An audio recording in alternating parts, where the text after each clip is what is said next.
ATB here with this week's edition of ATB TV. I'm going to talk about last week's results, and first up we had Firehouse Rock at Moonee Valley. Chris Simons gave him a really good ride from a wide barrier. He positioned him at the front of the field.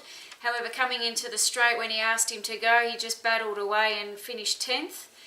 David Hayes and Tom Dabernig have had a look at his last couple of runs, and we're a little bit puzzled as to why he does that. He has a great run in race, and then when he's asked to go, just sort of switches off. For that reason, he's going to be gelded, he's going to be spelled, and he'll come back hopefully a horse that has his mind on the job instead of worrying about other horses around him. On Saturday at Bendigo we had Guest of Honour, who finished 10th. He also was ridden by Chris Simons. Chris gave him a great ride. He relaxed in running, and at the corner he looked like he was going to loom up and really excel and do something exciting, but unfortunately the track was a bit firm for him and he wouldn't let down, so that was a little bit disappointing. So he's pulled up okay. He's going to have about 3 weeks off, and then he might go up to Sydney or over to Adelaide for a run where there's a bit of give in the ground. We had Proverb, who's on a Darwin campaign. He went round in a 1400 metre race. He battled away to finish 13th, but that's fine because he's heading to Darwin, so these runs are purely to get him fit and switched on. So Neil Dyer's really happy with him, and he looks really good. He's coming along nicely, his coat's shiny, and onwards and upwards to Darwin. On Monday at Terang we had Falago, who used to be trained by Chris Waller. He's got a sea change, and he's now with Darren Weir. He had a bit of a tendon problem when he come back to Victoria, so he's been rehabbed, and Weary got him running and he finished 5th.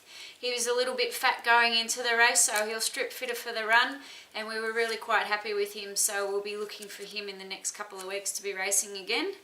And we had KO Tika, who finished 2nd. She's knocking on the door for a win, so keep an eye out for her. At Sandown yesterday we had 3 runners in which we thought we might get a win, but unfortunately it eluded us. We had Intravenous, who finished 4th. She was instructed to be ridden midfield, and she could have been ridden midfield if the jockey had keep riding her.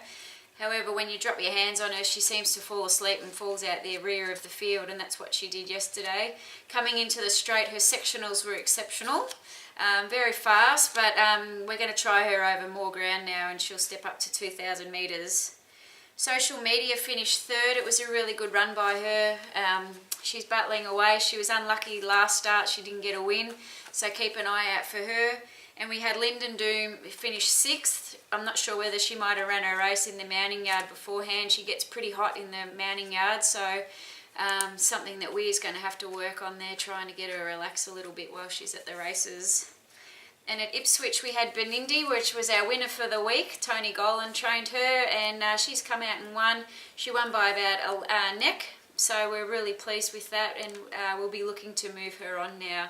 So with that win under her belt, it should be a bit more appealing to buyers out there. This Friday night at Moonee Valley we've got Platelet resuming in the 955 metre sprint, so it's a little bit exciting as she heads towards her Adelaide campaign. She's got 61 kilos, so we've elected to put on Dylan Dunn, who is son of Dwayne Dunn. He claims 4 kilos, so it'll bring her down in the weights a little bit. She's drawn barrier 1, which could be a little bit awkward for her running style, but no doubt she'll be trying a little hard out as usual. So good luck to the owners there. I'm sure they're all very excited about the Group 1 winning mare returning to the races. And tomorrow at Donald we may have Tintaglia run, depending on the acceptances for Warrnambool. She may run at Warrnambool on Sunday, so I'll pop that up on the website. Acceptances will be out shortly where she'll be running. And on Sunday we've got Chloe Anna at Warrnambool also, so keep an eye out for acceptances on that. She'll either be running in a 1600 metre or 2000 metre race.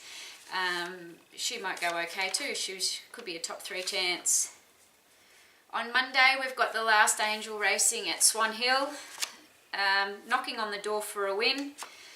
So let's just hope that we can get a good ride and she has some luck in running and she can win that maiden race. On Wednesday at Sandown we've got Clairvaux racing in an 1800 metre race. So nominations are out for that. Acceptance is not yet, so keep an eye out on the runners and results table for all our up and coming runners. So that's it for me today. Nice, short, sharp and sweet. I've got no DD annoying me. So enjoy your weekend and be safe. Cheers.